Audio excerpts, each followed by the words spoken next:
let's jump into some of the stuff that you need to know about today. There was a fascinating fight today about a story about a thing that never happened. Bear with me. But there has been a great discussion led by Laura Jays here on Sky News all day long that a couple of years ago there was a plan to cut immigration by 20,000 people. Now, why would this be controversial? You would think that the opportunity to do it would mean the government would go there, but because, of course, Tony Abbott thinks cutting immigration is a good idea, this guy ain't going to follow it. But the idea was worked up, it was priced, they worked out how it was going to work, and there was a discussion between quite a few senior ministers. These are cabinet-level ministers, but it never made it all the way to a cabinet meeting. So we had today the Prime Minister, the would-be Prime Minister, Julie Bishop, and plenty of others say, well, no, this never made it to cabinet. It's just fake news. In fact, this was the Prime Minister doing the fake news bit today on the Goldie. No, it is completely untrue. It is completely untrue. It is completely untrue. The article, the claim in the article is false. Full stop. Okay? Full stop. It's false. No, Prime Minister, it's true. The Australian newspaper will have plenty more tomorrow, as will Laura Jays here on Sky News. But all of that doesn't really matter. The reason why the Prime Minister wanted to hit so hard was because Andrew Clennell was the person who wrote the story for the Australian newspaper, and Andrew Clennell, in the past couple of days, wrote an expose about Malcolm Turnbull's office. In particular, his right-hand lady, a lady by the name of Sally Cray. She's not a household name, but many of her opinions and the way that she runs the political side of the Prime Minister's office, well, you can see what the results are. Happy 30th, Prime Minister. Well, that was a pretty full-on expose. It showed that Sally Cray was blowing up at staffers at the state parliament level, referring to them essentially as playing a version of reserve-grade football while they were playing the main game. There was all sorts of Fs and Cs and all the rest of it. It wasn't pretty reading. So the Prime Minister today decided to bury the journalist, to play the man, not the ball, to pretend that the author is the author of fake news. That's why the Prime Minister said what he said today.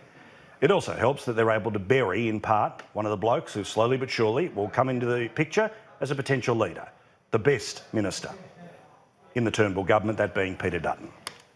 I think the high level of don't know on who's the better Prime Minister is also a very interesting figure there, because leadership matters in politics, and as the leader of a political party, obviously you are the spokesperson for that party, or you're the symbol of that party. You are the person who leads the team, the person in the parliament, person who does international negotiations. I mean, it's your party, so leadership always matters in politics. And what we've got at the moment is not just so much political disruption. Yes, there's an element of that, and there's a fracturing on the left and right of politics. But I think another factor which people don't often talk about is the fact that there's not a lot of quality leadership in politics. So I think that Malcolm Turnbull and Bill Shorten are both drags on their party's primary vote. If they were more popular political leaders, if they were more respected, then they might see their parties perform better in the polls. But I think, sorry, people talk about that the whole time. That's the most common complaint you will hear, that there's no leadership in this country at the moment. People are very aware of the lack of leadership. I wouldn't say but that I'm just they're talking not talking about about it. They are, absolutely. It's a barbecue stopper. But I'm talking about it in the context of people trying to understand why the both major party vote has collapsed, and a lot of it's gone to the Greens, a lot of it's gone to One Nation. Well, and it's this thing, when the question is a choice in two, the fact that don't know, don't care, or sit it out is almost as prominent as them is an obvious problem. Let's move on to, as I said, the story about the thing that never happened, which was this story in the Australian newspaper. Plenty of details, and the running went on it with Laura Jays all day today. She'll have plenty more tomorrow at midday for you, I promise you that. It was written by Andrew Clennell, and it says in the Australian newspaper today that the Home Affairs Minister, Peter Dutton, proposed cutting the annual immigration intake by 20,000 to Cabinet colleagues last year, but Turnbull and Scott Morrison knocked the idea on the head.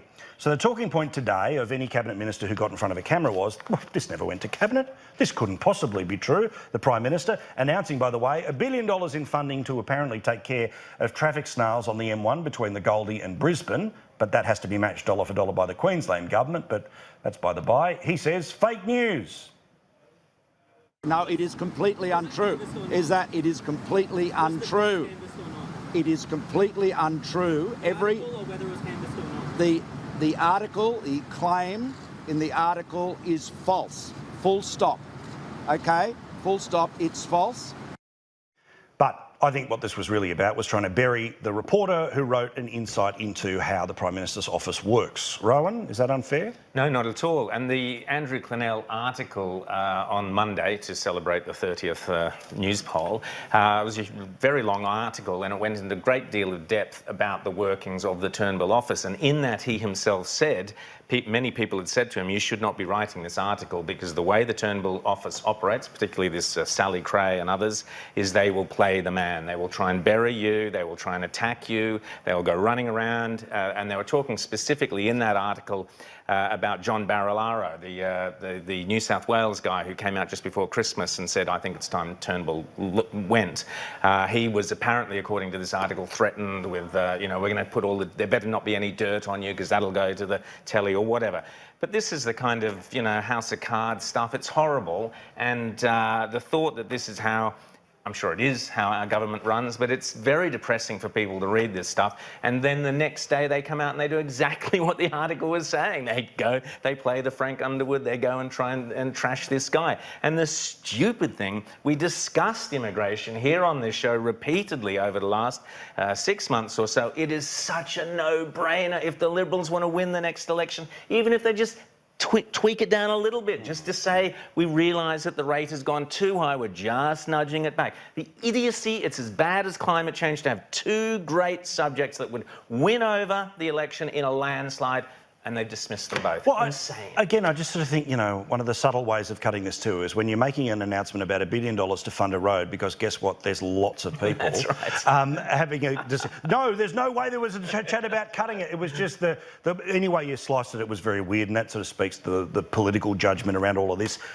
You know, Simon, look, I get it. A Prime Minister's office, as it should be defensive. Of course it should be defensive. Of course it should try and correct the record when it thinks that that's the case. Of course you expect someone to be the head kicker in the office. But the point is, there's a multiplicity of things in that story that we can debate. But I think today was about 3/4 of the way through a press conference in something that probably wouldn't perk up on the 6 p.m. news, firing run into the guts of a reporter to make sure don't trust anything they write. Yeah, and look, I think there's two big things to say about this. One, if the response is right, that Malcolm Turnbull and others in the government are proud that this was never taken to Cabinet, it's something that they haven't considered. Why? I mean, why is it that something that is clearly large in people's minds, when you're stuck in traffic every morning, when your kids are paying more for their homes, you know that this is an issue that is front of mind for so many people. Why isn't it that the Cabinet isn't considering this serious policy issue? Whether they come down on one side or other of it, I would rather that they sit down and actually have a serious discussion about it. Well, we know why, because Tony Abbott suggested it. Full stop. Yeah. That's it. Yeah. So, I mean, and maybe that's right. Like, I mean, you know, maybe it is that it is as simple as saying that the guy that we are here to kill, Tony Abbott, who was Prime Minister and isn't anymore, he's sitting on the backbench, we're still obsessed with him.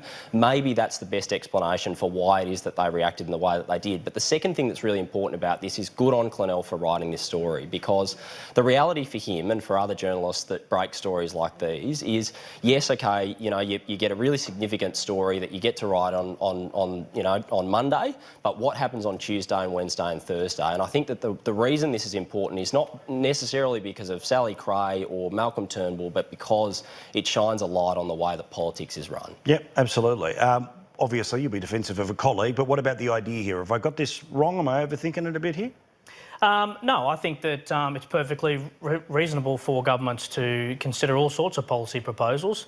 I think the Prime Minister was probably being a little bit too cute there. I mean, this was an idea that clearly had been discussed at the highest levels of the government.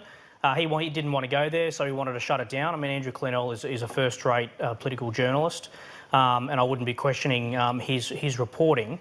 It's a curious proposal because it would only be a small reduction in the intake, only 20,000, so a long way off from what Tony Abbott had suggested. But, you know, I think we do need to start to look at how we're managing this country at one end with immigration at such a high level, the highest levels it's been, and at the other end looking at whether our schools and our hospitals and our roads and our public transport and our utilities can cope with managing this very strong population. And so I'm not saying we should reduce immigration, but I think we need to have a serious debate about it.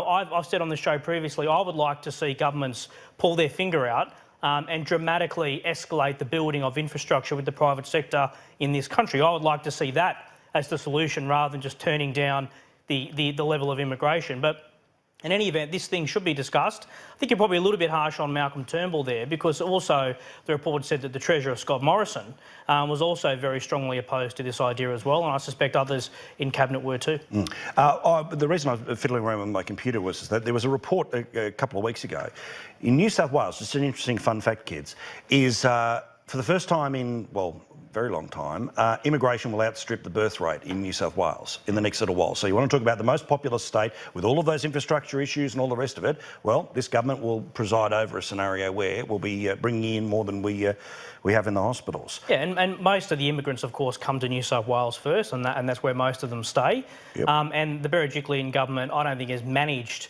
the process of building new infrastructure very well at all, but at least they're building lots of new infrastructure, whether it's hospitals or schools or roads or rail. But, you know, those roads already full by the time they've built them. And so we are way behind the eight ball in this country on providing the infrastructure that we need to keep up with a growing population.